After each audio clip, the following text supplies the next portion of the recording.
Hello my dears बहुत बहुत स्वागत करुछि मोर सुभद्रा जेपी लाइफ चैनल को। आशा करुछि आपण माने समस्त बहुत भलरे अछंती एवं बहुत खुशी रे अछंती। मो चैनल रे मु लॉ ऑफ अट्रैक्शन बाबद रे आलोचना करिथाय। आपण माने केमिति ए लॉ ऑफ अट्रैक्शन बा आकर्षण रो नियम बा ब्रह्मांड रो नियम को अनुसरण करिकि आपण मानकर जीवन रो प्रत्येकटा आवश्यकता को फुलफिल करि परिबे बा निजर मैनिफेस्टेशन पावर को बढ़े कि आपण केमिति सब किछि मैनिफेस्ट करि परिबे ताहारी बाबदरे आलोचना करिथाए। जदि आपण मानकर ए लॉ ऑफ अट्रैक्शन बा आकर्षण रो नियम को अनुसरण करिकि आपण मानकर जीवन रो प्रत्येकटा आवश्यकता को पूरण करिवार अछि बा निजको जो रूप रे देखिया पई चाहउछंती जदि सेही रूप रे पाइया पई चाहउछंती निहाती भाबरे मो चैनल को सब्सक्राइब कर देबे एवं आपण मानकर बहु मूल्य मतामत को निहाती भाबरे जणेबे। तो प्रथमे मु आपण मानक बहुत बहुत धन्यवाद एवं कृतज्ञता ज्ञापन करूची। आपण माने प्रतिदिन मो वीडियो को देखुछंती, वीडियो को पसंद करूछंती, चैनल को सब्सक्राइब करूछंती, सेति पई मो हृदय रु पुणी थरे मु आपण मानक बहुत बहुत धन्यवाद एवं कृतज्ञता ज्ञापन करूची। तो पुणी मु आउ एक नुआ वीडियो नेकी आपण मानक सम्मुखरे उपस्थित हेई परिची, सेति पई परमपिता परमेश्वर को मध्य मोर बहुत बहुत धन्यवाद। तो आजिकार वीडियो आपे आपे आपण मानक पाखको आसी नाही, आपण माने निजे এই ভিডিওକୁ ଆଟ୍ରାକ୍ଟ କରିଛନ୍ତି କାରଣ ଆଜିକାର ଭିଡ଼ିଓ ବହୁତ ଇମ୍ପୋର୍ଟାଣ୍ଟ ଭିଡ଼ିଓ। ଆପଣ ମାନେ ଦେଖିଥିବେ ଗୋଟେ ଭଲ ଲୋକ ସବୁବେଳେ ଭଲ ଲୋକଙ୍କ ସହିତ ମିଶିବା ପାଇଁ ବା ରହିବା ପାଇଁ ନିଜକୁ କମ୍ଫର୍ଟ ଫିଲ୍ କରିଥାଏ ବା ତାକୁ ସେଇ ଭଳିଆ ପରିସ୍ଥିତି ହିଁ ଭଲ ଲାଗିଥାଏ। ଭଲ ପରିସ୍ଥିତି ଭଲ ଲୋକ ସବୁବେଳେ ସେ ନିଜେ ଚେଷ୍ଟା କରିଥାନ୍ତି କି ସେଇ ଭଳିଆ ଲୋକଙ୍କ ସହିତ ମିଶିବା ପାଇଁ। ଠିକ୍ ସେମିତି ଯଦି ଜଣେ ମଦ୍ୟପାନ କରୁଥିବେ ସେ ସେଇ ତାଙ୍କରି ଭଳି ମଦ୍ୟପ ଲୋକମାନଙ୍କ ସହିତ ମିଶିବା ପାଇଁ ତାକୁ ନିଜକୁ କମ୍ଫର୍ଟ ଫିଲ୍ ହବ ବା ନିଜେ ସେଇ ପରିସ୍ଥିତିକୁ ବା ସେଇ ପ୍ରକାର ଲୋକଙ୍କୁ ତାଙ୍କୁ ଭଲ ଲାଗିବ ବା ସିଏ ସେଇ ଭଳିଆ ପରିସ୍ଥିତିକୁ ହିଁ ଆପଣେଇ ନେବେ। ତ ମୁଁ ଆପଣମାନଙ୍କୁ କଣ କହିବା ପାଇଁ ଚାହୁଁଛି ଆପଣ ମାନେ ଭଲ ଭାବରେ ବୁଝି ପାରୁଛନ୍ତି ଯେ ଆଜିକାର ଭିଡ଼ିଓ ଆପଣମାନଙ୍କ ପାଖକୁ ଆସି ନାହିଁ। ଆପଣ ଯୋଉ ଭଗବାନଙ୍କ ଉପରେ ବା ଈଶ୍ୱରଙ୍କ ସହିତ ଭଗବାନଙ୍କ ଉପରେ ଯୋଉ ଭରସା ରଖିଛନ୍ତି ବା ଈଶ୍ୱରଙ୍କ ସହିତ ଭଲ ସମ୍ପର୍କ ରଖିଛନ୍ତି ସେଥିପାଇଁ ଆଜିକାର ଭିଡ଼ିଓକୁ ଆପଣ ନିଜେ ଆଟ୍ରାକ୍ଟ କରିକି ନିଜ ପାଖକୁ ଆଣିଛନ୍ତି। ଆପଣ ଯୋଉ ଟାଇମରେ ବି ଭିଡ଼ିଓ ଦେଖନ୍ତୁ, ଯେବେ ବି ଦେଖନ୍ତୁ, ଭିଡ଼ିଓ ଦେଖିକି ଯଦି ଆପଣ ଏଇ ରିଚୁଆଲ୍ସକୁ ନିଜ କାର୍ଯ୍ୟରେ ଲଗାଉଛନ୍ତି ତାହେଲେ ନିହାତି ଭାବରେ 100% ନୁହଁ ଆପଣ 1000% ଉପକୃତ ହେଇକରି ହିଁ ରହିବେ। ତ ଆଜିକାର ଟପିକ୍ ବହୁତ ଇମ୍ପୋର୍ଟାଣ୍ଟ ଟପିକ୍। ଆପଣ ମାନେ ବାରମ୍ବାର କହୁଛନ୍ତି କି ଆପଣ ମାନଙ୍କର ବହୁତ ସାରା ଧାର କରଜ ଲୋନରେ ଆପଣ ମାନେ ବୁଡ଼ିକି ଅଛନ୍ତି। ତ ମୁଁ ଆଜି ଆପଣ ମାନଙ୍କୁ ଟିକେ ଭିଡ଼ିଓ ଲଙ୍ଗ ହେଇପାରେ ବଟ୍ ଆପଣ ମାନେ କେମିତି ସମ୍ପୂର୍ଣ୍ଣ ରୂପରେ କରଜ ମୁକ୍ତ ହେଇପାରିବେ ତାହାରି ବାବଦରେ ମୁଁ ଆପଣ ମାନଙ୍କୁ ବହୁତ ସାରା ରିମେଡି ମଧ୍ୟ ଜଣେଇବି ଏବଂ ଉପାୟ ମଧ୍ୟ ଆପଣ ମାନଙ୍କୁ ବତେଇବି ଯଦ୍ୱାରା କି ଆପଣ ମାନେ ସମ୍ପୂର୍ଣ୍ଣ ଭାବରେ ଋଣ ମୁକ୍ତ ହେଇକରି ହିଁ ରହିବେ। ତ ଆସନ୍ତୁ ଜାଣିବା ଆଜିକାର ଭିଡ଼ିଓ ମୁଁ ସାଇନ୍ସର କାରଣ ବତେଇକି ହିଁ ଆପଣ ମାନଙ୍କୁ ଜଣେଇବି କେମିତି ଆପଣ ମାନେ ସମ୍ପୂର୍ଣ୍ଣ ଭାବରେ କରଜ ମୁକ୍ତ ବା ଋଣ ମୁକ୍ତ ହେଇପାରିବେ। ଆପଣ ମାନଙ୍କୁ ବହୁତ ସାରା ପ୍ରାୟତଃ ମୁଁ 75% ଲୋକଙ୍କ ପାଖରେ ଏସିଡିଟି ପ୍ରୋବ୍ଲେମ ସମସ୍ତଙ୍କ ପାଖରେ ପ୍ରାୟ ରହୁଛି।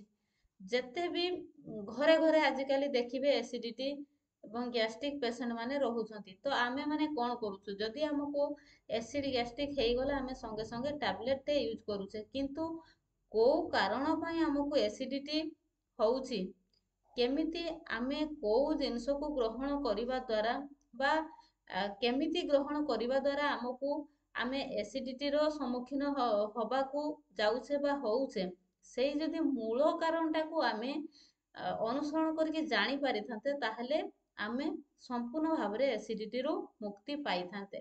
ତ ଠିକ୍ ସେମିତି ମୁଁ ଯୋଉ ଛୋଟ ଏକ୍ସାମ୍ପଲ ଦେଲି ଆପଣ ମାନେ ବହୁତ ଭଲ ଭାବରେ ବୁଝି ପାରୁଥିବେ ଯେ ଆମର ପ୍ରକୃତରେ ଆମର କାହିଁକି ଆମ ଉପରେ କରଜର ଭାର ଆସିଥାଏ, କାହିଁକି ଆମ ଭିତରେ ଆମ ଉପରେ କରଜର ଭାର ଆସିକି ଆମକୁ ପୁରା ଭାରାକ୍ରାନ୍ତ କାହିଁକି କରିଥାଏ। ଯଦି ଆମେ ପ୍ରକୃତରେ ସେଇ କାରଣକୁ ଜାଣିବା ପାଇଁ ଚେଷ୍ଟା କରିବା ତାହେଲେ ଆମେ ସମ୍ପୂର୍ଣ୍ଣ ଭାବରେ ଋଣମୁକ୍ତ ହେଇପାରିବା। ତ ଆପଣ ମାନଙ୍କର ଏବେ ଜାଣିବା ଦରକାର ଯେ ଆପଣ ମାନେ କେମିତି କୋଉ କାରଣରୁ ଆପଣ କରଜର ଭାର ଆପଣଙ୍କ ଉପରେ ଏତେ ସାରା ହେଇଛି, ଆପଣଙ୍କୁ ସେଇ ମୂଳ କାରଣକୁ ଜାଣିବା ପାଇଁ ପଡିବ। ତ ଆମର ମୁଖ୍ୟତଃ ଆମେ କିଛି ଶାରୀରିକ ପ୍ରୋବ୍ଲେମ ଆମେ ଯଦି ସମ୍ମୁଖୀନ ହଉଛେ ତାହେଲେ ଆମେ କରଜ କରୁଛେ, କିମ୍ବା ଆମର ପାରିବାରିକ କିଛି ଯଦି ଆମେ ଅସୁବିଧାକୁ ସମ୍ମୁଖୀନ ହଉଛେ ତାହେଲେ ମଧ୍ୟ ଆମେ କିଛି କରଜ କରୁଛେ, କିମ୍ବା ଆମର ବ୍ୟବହାରିକ କିଛି ଯଦି ଆବଶ୍ୟକତା ଆସିଲା ତାହେଲେ ମଧ୍ୟ ଆମେ କରଜ କରୁଛେ। ତ ମନୁଷ୍ୟର ମୁଖ୍ୟତଃ ଏଇ ଚାରିଟାକୁ ପ୍ରୋବ୍ଲେମକୁ ବେସ୍ କରି ହିଁ ସମସ୍ତେ କରଜର ଭାର ଆଡକୁ ଟାଣି ହେଇଯାଆନ୍ତି। ତ ଆଜି ମୁଁ ଆପଣମାନଙ୍କୁ ସାଇନ୍ସ ର ଗୋଟେ କାରଣ ଜଣେଇବି କାହିଁକି ଆମେ ମାନେ କରଜରେ ବୁଡିକି ଥାଉ। ଆମର ପ୍ରକୃତରେ ଆମେ ଆଜି ଯୋଉ ଜାଗାରେ ବି ଅଛୁ, ଆମ ଉପରେ ଯାହା ବି କରଜର ଭାର ରହିଛି, ତ ସେଇଟା ଆମର ଏଇ ଜନ୍ମରେ ହଉ କିମ୍ବା ପୂର୍ବ ଜନ୍ମର କର୍ମା ଅନୁସାରେ ହିଁ ଆମର ସେଇଟା ଆମ ଉପରେ କରଜର ଭାର ଆସିଥାଏ। ତାକୁ ଆମେ ସାଇନ୍ସ ଅଫ କର୍ମା ବୋଲି କହିଥାଉ। ଯଦି ଆପଣ ମାନେ ସମ୍ପୂର୍ଣ୍ଣ ଭାବରେ କରଜ ମୁକ୍ତ ହେବା ପାଇଁ ଚାହୁଁଛନ୍ତି, ତାହେଲେ ମୁଁ ଆଜି ଆପଣମାନଙ୍କୁ ସାଇନ୍ସ ଅଫ ସବକନସିୟସ ମାଇଣ୍ଡ ବାବଦରେ ଆପଣମାନଙ୍କୁ ଜଣେଇବି। ଆପଣ ମାନେ ଜାଣନ୍ତୁ କର୍ମର ବିଜ୍ଞାନ ବାବଦରେ। ଯେତେବେଳେ ଆପଣ ଏଇ କର୍ମର ବିଜ୍ଞାନ ବାବଦରେ ଅବଗତ ହେଇଯିବେ, ଆପଣଙ୍କର ଏଇ ଜନ୍ମରେ କିମ୍ବା କୋଉ ଜନ୍ମରେ ବି ଯଦି ଆପଣ ଯାହା ବି ଆପଣ କର୍ମ ଆପଣଙ୍କ ଦ୍ଵାରା ହେଇଛି, ତାହାରି ସେଇ କର୍ମର ଫଳ ହିସାବରେ ହିଁ ଆଜି ଆପଣ ଋଣର ଭାରାକ୍ରାନ୍ତିତ ହେଇକି ଅଛନ୍ତି। ଆପଣ ଏଇ ଜନ୍ମରେ ହଉ କିମ୍ବା କୋଉ ଜନ୍ମରେ ହଉ, ଆପଣ କାହାକୁ ପରିଶାନ କରେଇଛନ୍ତି, କାହାଠୁ କିଛି, ମୁଁ କାହାକୁ କ୍ଷମା କରିବେ କାହାକୁ ଆକ୍ଷେପ କରି ମୁଁ କହୁନାହିଁ। ଆମର ଏଇ ଜନ୍ମରେ ହଉ କିମ୍ବା ପୂର୍ବ ଜନ୍ମରେ ହଉ, ଯୋଉ ଜନ୍ମରେ ହେଲେ ବି ଆମେ କାହାଠୁ କିଛି, ଯଦି ଆମେ କିଛି ଧନ ଜବରଦସ୍ତି ତାଙ୍କଠୁ ଗ୍ରହଣ କରିଛୁ, ତାଙ୍କୁ ଆମେ ସୁଜିନୁ, କିମ୍ବା ତାଙ୍କଠୁ କିଛି ଆମେ ଛଳନା କରିକି ତାଙ୍କଠୁ କିଛି ନେଇଛୁ, କିମ୍ବା ତାଙ୍କ ସହିତ ଧୋକାବାଜ କରିଛୁ, କିମ୍ବା କିଛି ବି ଯଦି ଆମ ଦ୍ଵାରା ଯାହା ବି ଯଦି ପୂର୍ବ ଜନ୍ମରେ କିମ୍ବା ଏଇ ଜନ୍ମରେ ଯଦି କିଛି ବି ଆମର ଭୁଲ ଆମ ଦ୍ଵାରା ହେଇଛି, ସେଇ ଭୁଲ କର୍ମର ଫଳ ବା ଆମର ବିଗତ କର୍ମର ଫଳ ଆମକୁ ଆଜି ଋଣର ଭାରାକ୍ରାନ୍ତିତ କରିଛି। ତ ଆମେ କେମିତି ସେଇ ଋଣ ମୁକ୍ତ, ଆମେ ସେମିତି ଯାହା ବି ଆମ ଉପରେ ଆଜି ଋଣର ଭାର ଅଛି, ସେସବୁ ଆମ କର୍ମ ହିସାବରେ ହିଁ ଆମେ ଆଜି ଭାରାକ୍ରାନ୍ତିତ ହେଇକି ଅଛୁ। ତ ମୁଁ ଆଜି ଆପଣ ମାନଙ୍କୁ କହିବି କେମିତି ସେଇ ସବୁ ଭାରକୁ ବା ବୋଝକୁ ଆପଣ ନିଜେ ମୁକ୍ତି ପାଇପାରିବେ, ସେଇ ବୋଝରୁ ବା ଭାରରୁ, ବା ସମ୍ପୂର୍ଣ୍ଣ ଭାବରେ କେମିତି ଆପଣ ଋଣ ମୁକ୍ତ ହେଇପାରିବେ, ମୁଁ ଆପଣ ମାନଙ୍କୁ ଆଜି ଜଣେଇବି। ତ ଏବେ ଆପଣ ମାନେ କହିବେ କି ଆମେ ମେହନତ କରିଲେ, ପରିଶ୍ରମ କରିଲେ ହିଁ ଆମେ ଋଣମୁକ୍ତ ହେଇପାରିବା। ଜେନୁଇନ ସମସ୍ତେ ହିଁ କହିବେ ଯେ ଆମେ ଯଦି ମେହନତ କରିବା, ପରିଶ୍ରମ କରିବା, ତାହେଲେ ଆମ ପାଖକୁ ଟଙ୍କା ଆସିବ, ପ୍ରଚୁର ଟଙ୍କା ଆସିଲେ ହିଁ ଆମେ ସମ୍ପୂର୍ଣ୍ଣ ଭାବରେ ଋଣମୁକ୍ତ ହେଇପାରିବା।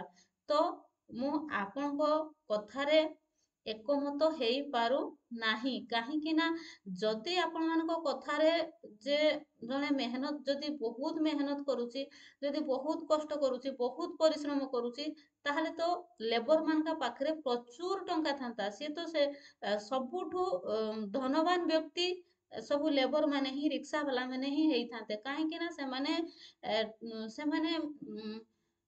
8 ଘଣ୍ଟା 10 ଘଣ୍ଟା କରିକି ପ୍ରତ୍ୟେକ ଦିନ ପରିଶ୍ରମ କରୁଛନ୍ତି, ହାର୍ଡୱାର୍କିଂ କରୁଛନ୍ତି। ଏତେ ହାର୍ଡୱାର୍କିଂ କଲା ପରେ ବି କାହିଁକି ତାଙ୍କର ଲାଇଫ ଟାଇମ ସେମିତି ହିଁ ବିତି ଯାଉଛି?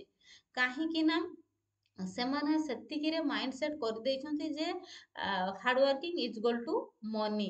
କିନ୍ତୁ ମୁଁ ଆଜି ଆପଣ ମାନଙ୍କୁ ଗୋଟେ ସବକନସିୟସ ମାଇଣ୍ଡକୁ ଆପଣ କେମିତି ଅବଗତ କରେଇବେ, ବା କେମିତି ନିଜର ସବକନସିୟସ ମାଇଣ୍ଡକୁ ଆପଣ ଅବଗତ କରେଇକି କରଜ ମୁକ୍ତ ବା ଚିନ୍ତା ମୁକ୍ତ ହେଇପାରିବେ, ତାହାରି ବାବଦରେ ମୁଁ ଆପଣମାନଙ୍କୁ ଜଣେଇବି, ବା ଆପଣମାନେ କେମିତି ସମ୍ପୂର୍ଣ୍ଣ ଭାବରେ କରଜ ମୁକ୍ତ ହେଇପାରିବେ, ଆମର ସବକନସିୟସ ମାଇଣ୍ଡକୁ ଆମେ କେମିତି ଅବଗତ କରେଇକି ହେଇପାରିବା, ତାହାରି ବାବଦରେ ମୁଁ ଛୋଟ 2 ମିନିଟ୍ 3 ମିନିଟ୍ର 5 ମିନିଟ୍ର ମୁଁ ଆପଣମାନଙ୍କର 5 ମିନିଟ୍ର ଗୋଟେ ରିଚୁଆଲ୍ସ ଆପଣମାନଙ୍କୁ କହିବି, ଆପଣ ଯାହାଦ୍ୱାରା କି ଆପଣମାନଙ୍କର ସବକନସିୟସ୍ ମାଇଣ୍ଡ ଆପଣମାନଙ୍କର ଅବଗତ ହେଇପାରିବ ଏବଂ ଆପଣ ବହୁତ ଶୀଘ୍ର କରଜ ମୁକ୍ତ ହେଇପାରିବେ।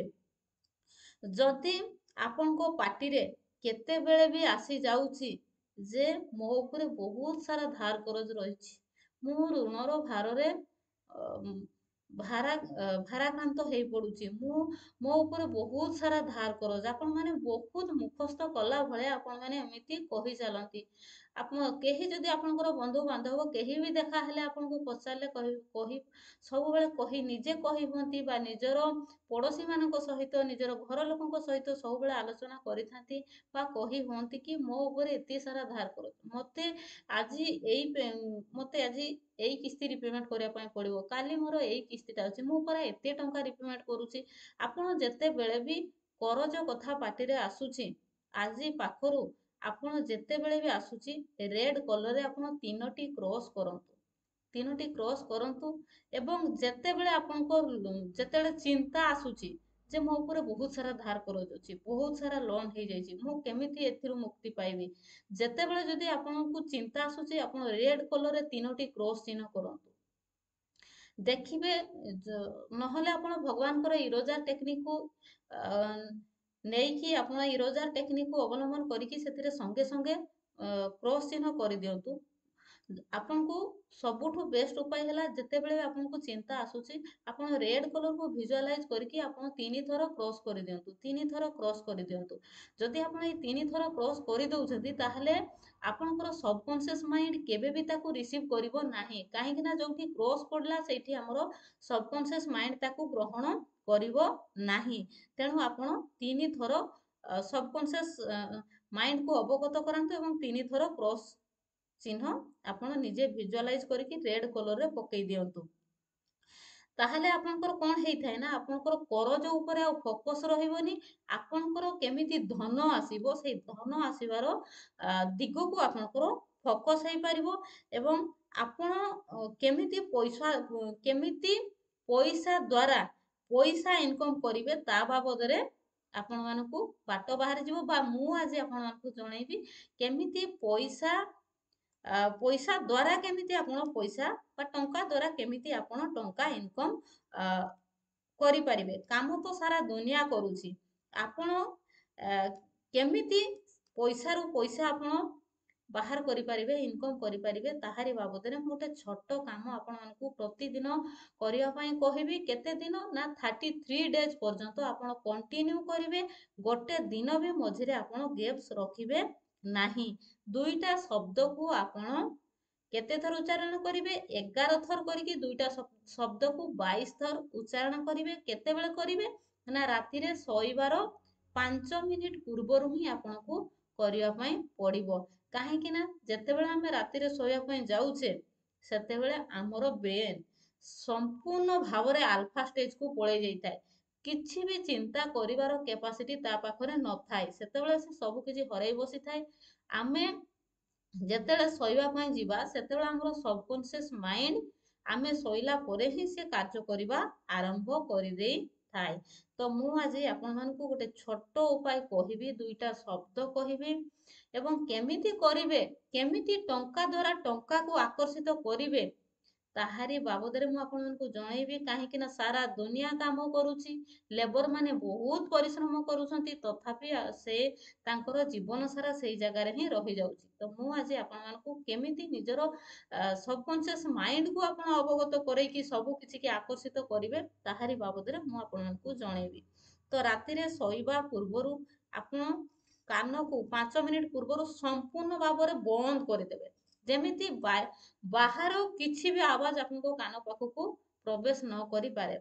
ଆପଣ ଏୟାରପୋର୍ଟ ଲଗେଇ ପାରିବେ, ଏୟାରଫୋନ ଲଗେଇ ପାରିବେ, ଆପଣ ଯାହା ବି କାନକୁ ବନ୍ଦ କରିବାର ଯନ୍ତ୍ର ଆପଣଙ୍କ ପାଖରେ ଯାହା ବି ଅଛି ସମ୍ପୂର୍ଣ୍ଣ ଭାବରେ କେତେ ସମୟ 5 ମିନିଟ୍, ମାତ୍ର 5 ମିନିଟ୍କୁ ଆପଣ ବନ୍ଦ କରିଦେବେ କାନକୁ ଏବଂ 11 ଥର କରିକି 2ଟା ଶବ୍ଦ ଆପଣ କହିବେ।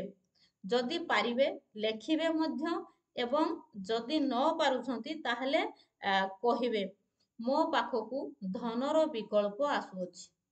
ମୋ ପାଖକୁ ଧନର ବିକଳ୍ପ ଆସୁଅଛି। କାନ ବନ୍ଦ କରିଦେଲେ ଏବଂ ଆପଣ କହିବେ ମୋ ପାଖକୁ ଧନର ବିକଳ୍ପ ଆସୁଅଛି। ମୋ ପାଖକୁ ଧନର ବିକଳ୍ପ ଆସୁଅଛି। କେତେ ଥର କହିବେ? 11 ଥର କହିବେ। ଆପଣଙ୍କର କନସିୟସ୍ ମାଇଣ୍ଡକୁ କହିବେ ଚୁପ୍ ବସ୍। ଆପଣ କନସିୟସ୍ ମାଇଣ୍ଡକୁ ଆପଣ ସମ୍ପୂର୍ଣ୍ଣ ଭାବରେ ଚୁପ୍ କରାଇବେ। ଆପଣଙ୍କର ସବକନସିୟସ୍ ମାଇଣ୍ଡକୁ ଜଣେଇବେ ଯେ ମୋ ପାଖକୁ ଧନର ବିକଳ୍ପ ଆସୁଛି। ଧନର ବିକଳ୍ପ ଆସୁଛି। ଜମାରୁ ବି କନସିୟସ୍ ମାଇଣ୍ଡକୁ କନଫ୍ୟୁଜ୍ କରିବା ପାଇଁ ଚାନ୍ସ ଦେବେନି। ତାକୁ ଧୀର ବସେଇବେ। ସବକନସିୟସ୍ ମାଇଣ୍ଡକୁ କହିବେ ଆପଣ କୋଉଠୁ ଆସୁଛି, କେମିତି ଆସୁଛି, ଆପଣଙ୍କର ଚିନ୍ତା କରିବା ଜମାରୁ ବି ଦରକାର ନାହିଁ। ଆପଣଙ୍କ ପାଖକୁ ଆସୁଛି, ଖାଲି ଆପଣ ଏତିକି କହିବେ। ଏବଂ ତାପରେ ନେକ୍ସଟ ହେଲା ଆପଣ ଆଉ ଗୋଟେ ଶବ୍ଦ କହିବେ ବା ଆଉ ଗୋଟେ ବାକ୍ୟ କହିବେ, ମୁଁ ଧନକୁ ଆକର୍ଷିତ କରୁଅଛି। ମୁଁ ଧନକୁ ଆକର୍ଷିତ କରୁଅଛି। ମୁଁ ଧନକୁ ଆକର୍ଷିତ କରୁଅଛି। ଆପଣ ମୋ ପାଖକୁ ଧନର ବିକଳ୍ପ ଆସୁଛି 11 ଥର, ମୁଁ ଧନକୁ ଆକର୍ଷିତ କରୁଛି 11 ଥର। କେତେ ଟାଇମ୍ ଲାଗିବ? 3 ମିନିଟ୍ ଟାଇମ୍ ଲାଗିବ ଆପଣଙ୍କୁ ଏଇଟା 11 ଥର 22 ଥର କହିବା ପାଇଁ। ଆପଣଙ୍କୁ ମାତ୍ର 3 ମିନିଟ୍ର ସମୟ ଲାଗିବ। ଆପଣଙ୍କର ଆହୁରି 2 ମିନିଟ୍ ବଳି ଯାଉଛି। 2 ମିନିଟ୍ କ'ଣ କରିବେ? ଆଖି ବନ୍ଦ କରିବେ। ଶାନ୍ତ, ଆପଣଙ୍କର କାନ ବନ୍ଦ ଅଛି, ଆଖି ବନ୍ଦ କରିବେ, ଶାନ୍ତ ଭାବରେ ବସିଯିବେ। ବ୍ରିଦିଂ ଏକ୍ସରସାଇଜ 3 ଥର କରିଦେବେ ଏବଂ ଭିଜୁଆଲାଇଜେସନ ଯୋଉଟାକୁ ଆମେ କହୁଛେ, ଆପଣ ସେଟା କଳ୍ପନା ଶକ୍ତିରେ ମାନସ ପଟରେ ଦେଖିବେ ଯେ ଆପଣଙ୍କର ଯୋଉ ଜାଗାରେ ଆପଣ ଆପଣଙ୍କର ଯୋଉଟା ମନି ୱାଲେଟ ଆପଣ ଯୋଉଠି ମନି ରଖୁଛନ୍ତି ସେଠି ପ୍ରଚୁର ପରିମାଣରେ ମନି ପୁରା ପୂର୍ଣ୍ଣ ଭାବରେ ସେଠି ପୂର୍ଣ୍ଣତା ହେଇକି ଅଛି।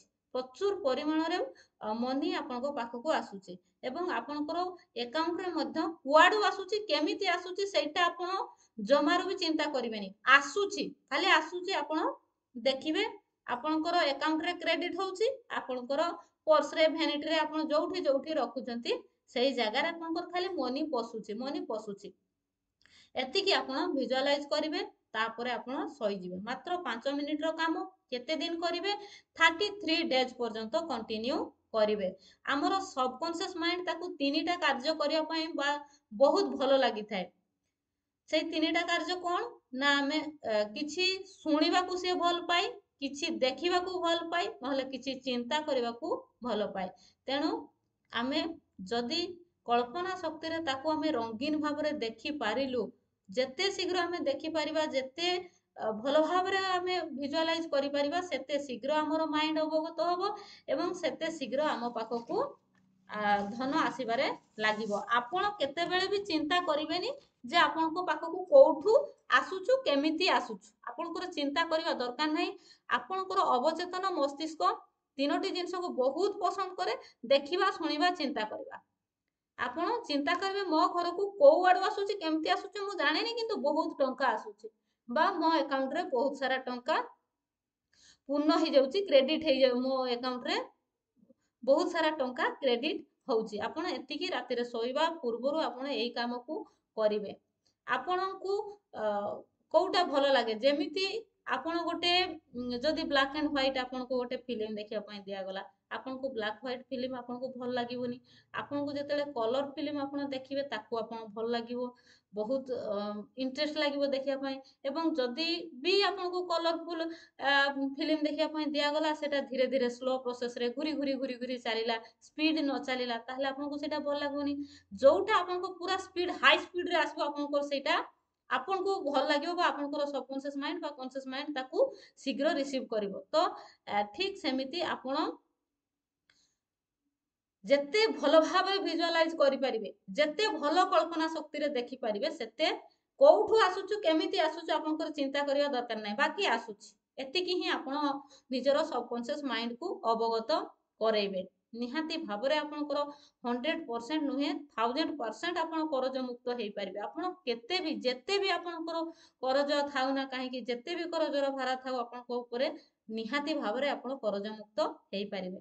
ତ ଥ୍ୟାଙ୍କ ୟୁ ସୋ ମଚ୍। ପୁଣି ମୁଁ ଆଉ ଗୋଟେ ଭଲ ରିଚୁଆଲ୍ସ କହିବା ପାଇଁ ଯାଉଛି।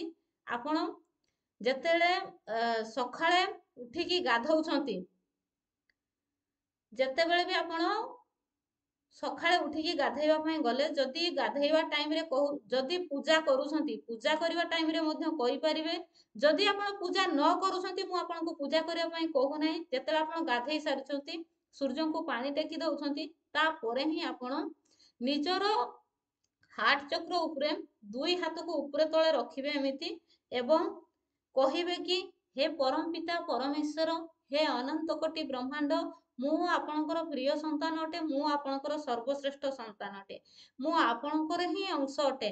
ମୋ ଜାଣତରେ ହଉ କିମ୍ବା ମୋ ଅଜାଣତରେ ହଉ, ମୋର ଏଇ ଜନ୍ମରେ ହଉ କିମ୍ବା କୋଉ ଜନ୍ମରେ ବି ହଉ, ଯଦି ମୁଁ କିଛି ବି ଭୁଲ କରିଛି, ଯଦି କୌଣସି ବି ପବିତ୍ର ଆତ୍ମାର କଷ୍ଟର କାରଣ ହେଇଛି, କୌଣସି ବି ପବିତ୍ର ଆତ୍ମାକୁ ମୁଁ ଯଦି କଷ୍ଟ ପହଞ୍ଚେଇଛି, ତାହେଲେ ମୁଁ ସମ୍ପୂର୍ଣ୍ଣ ରୂପରେ ଦାୟୀ। ମୋର ଭୁଲ ହେଇଯାଇଛି, ମତେ କ୍ଷମା କରିଦିଅନ୍ତୁ, ମତେ କ୍ଷମା କରିଦିଅନ୍ତୁ, ମତେ କ୍ଷମା କରିଦିଅନ୍ତୁ। 3 ଥର କ୍ଷମା ପ୍ରାର୍ଥନା କରିବେ ଯେ ମତେ କ୍ଷମା କରିଦିଅନ୍ତୁ। ହେ ପବିତ୍ର ଆତ୍ମା ମାନେ, ମୁଁ କରିଥିବା ଭୁଲ ପାଇଁ ମତେ କ୍ଷମା କରିଦିଅନ୍ତୁ। ମୁଁ କୋଉ ଜନ୍ମରେ ବି ଯଦି ମୁଁ କୋଉ ଆତ୍ମାକୁ ପବିତ୍ର ଆତ୍ମାକୁ କଷ୍ଟର କାରଣ ହେଇଛି, କଷ୍ଟ ଦେଇଛି, ଭୁଲ କରିଛି, ମୋ ଭୁଲ ପାଇଁ ମତେ କ୍ଷମା କରିଦିଅନ୍ତୁ। I am sorry, please forgive me, thank you and I love you. I am sorry, please forgive me, thank you and I love you. I am sorry, please forgive me, thank you and I love you. Thank you so much. ନିହାତି ଭାବରେ এই ଉପାୟକୁ କରିପାରିବେ। ଛୋଟ ଉପାୟ, ମନେ ମନେ ମାତ୍ର 1 ମିନିଟର ଉପାୟ। ପ୍ରତ୍ୟେକ ଦିନ କରନ୍ତୁ ଯେତେ ପର୍ଯ୍ୟନ୍ତ ଆପଣ ସମ୍ପୂର୍ଣ୍ଣ ଭାବରେ କରଜମୁକ୍ତ ନ ହେଇଛନ୍ତି। ନେକ୍ସଟ ରିଚୁଆଲ୍ସ ମୁଁ ଆଉ ଗୋଟେ ଆପଣମାନଙ୍କୁ କହୁଛି, ଭିଡ଼ିଓ ଲଙ୍ଗ ହେଇଯାଉଛି। ଯଦି ଆପଣମାନେ ଆହୁରି ଅଧିକ ମୋ ସହିତ ମିଶିକି ଜାଣିବା ପାଇଁ ଚାହୁଁଛନ୍ତି, କରିବା ପାଇଁ ଚାହୁଁଛନ୍ତି, ତାହେଲେ ନିହାତି ଭାବରେ ମୋର ପର୍ସନାଲ ସେସନ ନିଅନ୍ତୁ, ନିଜର ସିଚୁଏସନକୁ ହିଲ୍ କରନ୍ତୁ। ମୋର ମୋବାଇଲ ନମ୍ବର ହେଉଛି 9337984063, 9337984063। ନିହାତି ଭାବରେ ମନି ସମୋହନ କ୍ଲାସ ମଧ୍ୟ ମୁଁ କରୁଛି। ଯଦି ଆପଣମାନେ ଚାହିଁବେ ନିହାତି ଭାବରେ ମୋର ପର୍ସନାଲ ନମ୍ବର ମୁଁ ଆପଣମାନଙ୍କୁ ଦେଇଦେଲି, ଆପଣମାନେ ମୋତେ SMS କରିପାରିବେ, only SMS। Thank you so much. ତ ପୁଣି ଆଉ ଗୋଟେ ମୁଁ ରିଚୁଆଲ୍ସ କହୁଛି ଆପଣମାନଙ୍କର ଯୋଉ ଦକ୍ଷିଣ ଦକ୍ଷିଣ ସାଇଡକୁ ଯୋଉ କାନ୍ଥ ରହିଛି, ସେଇ କାନ୍ଥରେ ଏକ ରେଡ୍ କଲରର ବଲ୍ବକୁ ଜଳାନ୍ତୁ 24 ଘଣ୍ଟା 24 ଆୱାର୍ସ, ଯେମିତି ସେଇ ରେଡ୍ କଲରର ମାନେ ବଲ୍ବଟା ଯେମିତି ଜଳୁଥିବ। ଜଳିବା ଦ୍ୱାରା କ'ଣ ହେଇଥାଏ ନା, ସିଏ ମନି ଆଟ୍ରାକ୍ସନ୍ କରିଥାଏ। ଯଦି କୁ ଏନର୍ଜି କିଛି ଘରେ ଥାଏ କିମ୍ବା କୁ ଏନର୍ଜି କିଛି ଆମ ଦ୍ୱାରା ଆଟ୍ରାକ୍ସନ୍ ହେଇ ଆସୁଥାଏ, ତାହେଲେ ସେ ସବୁ ରିଲିଜ୍ ହେଇଯିବ ଏବଂ ସେ ନିହାତି ଭାବରେ ମନିକୁ ପ୍ରଚୁର ମାତ୍ରାରେ ଆଟ୍ରାକ୍ସନ୍ କରିବ। ତ ଥ୍ୟାଙ୍କ ୟୁ ସୋ ମଚ୍। ବହୁତ ସାରା ଉପାୟ ମୁଁ ଆପଣଙ୍କୁ ଜଣେଇଲି। ଯଦି ଆହୁରି ଅଧିକ ଜାଣିବା ପାଇଁ ଚାହୁଁଛନ୍ତି ତାହେଲେ ନିହାତି ମୋ ମୋବାଇଲ ନମ୍ବରରେ SMS କରିବେ ବା କ୍ଲାସ୍ କରିବା ପାଇଁ ଚାହୁଁଛନ୍ତି, ଯଦି ଆପଣମାନେ ନିହାତି ଭାବରେ ପେମେଣ୍ଟ କ୍ଲାସ୍ ରହୁଛି, ପେମେଣ୍ଟ ଦେଇକି ହିଁ କ୍ଲାସ୍ କରିବେ। Thank you. ଆପଣମାନଙ୍କୁ ମୁଁ ବହୁତ ସାରା ରିଚୁଆଲ୍ସ କହିଲି, ଏଇ ରିଚୁଆଲ୍ସ କରନ୍ତୁ। 100% ନୁହେଁ, 1000% ନିହାତି ଭାବରେ ଆପଣ ଯେତେ ବି କରଜ ଥାଉ ନା କାହିଁକି, ଆପଣଙ୍କ ଉପରେ କରଜର ଭାର ଯେତେ ଥାଉ, ନିହାତି ଭାବରେ ରିଲିଜ୍ ହେଇପାରିବେ। Thank you so much. Video ବହୁତ ଲମ୍ବା ହେଇଗଲାଣି। ଭିଡ଼ିଓ ଭଲ ଲାଗିଲେ ଆପଣମାନଙ୍କର ବହୁମୂଲ୍ୟ ମତାମତକୁ ନିହାତି ଭାବରେ ଜଣେଇବେ ଏବଂ ଯେବେ ବି ଆପଣ ସମ୍ପୂର୍ଣ୍ଣ କରଜମୁକ୍ତ ହେଇଯାଉଛନ୍ତି, ଭିଡ଼ିଓ ତଳେ ନିହାତି ଆପଣମାନଙ୍କର ବହୁମୂଲ୍ୟ ମତାମତକୁ ରଖିବେ। Thank you so much.